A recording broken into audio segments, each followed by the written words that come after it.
hello लोगोफोर welcome बेक माय YouTube channel आसा खालामो नोंथांमोना गासिबो मोजाङै दं आंबो मोजाङै दं आङो दायो मोनसे जायगायाव थांनो नागिरदों आरोना नोंथांमोना थाम्बनेलखौ नायनानै मिथिखागोन थ' बिदिब्ला आं थांबाय थानोसै लोगोफोर चलो फंबायखौ दोनबोहोदों आङो लोगोफोर फंबायखौ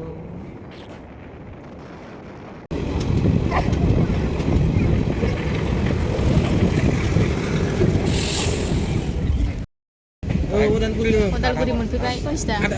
दसे थाना आं ट्रेननिफ्राय कन्सितानि जायगा लांगोन मिथिबाय कन्सितानि जायगा मोनफैबाय बिसिनाव आलासि जाहैनो नागिरदों जोङो बियो पारमानेन्ट उदालगुरिनिसो जागोन नालाय बेखौनोथ' मोननायनिबा टेनसन गैयामोन आं मोनफैबाय दा मालाय मोनफैनायखाय खुसिबावसै बियो दा माबा मोनसे नोंना खानाय सिननानै थांनांगौनो दारिखौबो एसे दै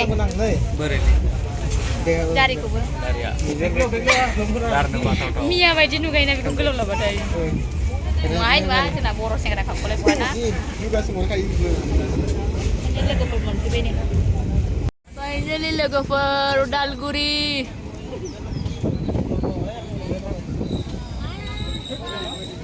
उदालगुरि रायजो मोनफैबाय ओंखारनोसैथ' उदालगुरि मोनफैबाय लोगोफोर नै कन्सिताया गावब्रें जाबाय मानसियानो ओरैबायदि बिरखा लोगोफोर नै जों थालांबाय ट्रेनाव थांबाय नै जोंखौ गारनानै अबावबा थांबावनांगौमोन टाटा थ'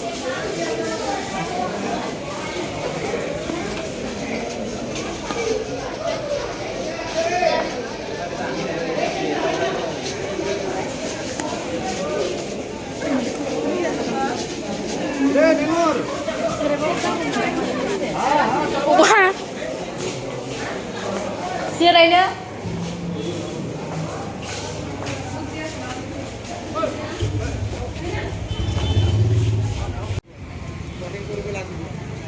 थ' लोगोफोर उदालगुरि टाउनखौ एसे गिदिंसै गैयानो ओमफ्राय नै जोंहा दार्लिंजों कन्सिताजों गिदिंगासिनो टाउनाव मा लागोनथाय बिसोरो आरो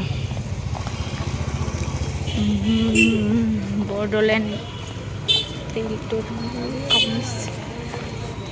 बेयावबो मोनगोन नालाय दार्लिं बेयावबो हाबदो बेयाव लानोसै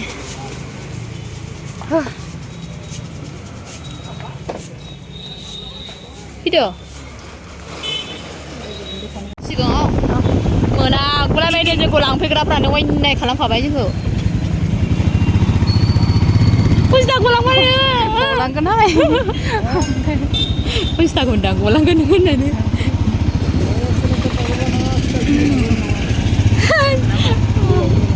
नोंसो गोदान होनांगोन दा लोगोफोर थांबाय थानोसै जोङो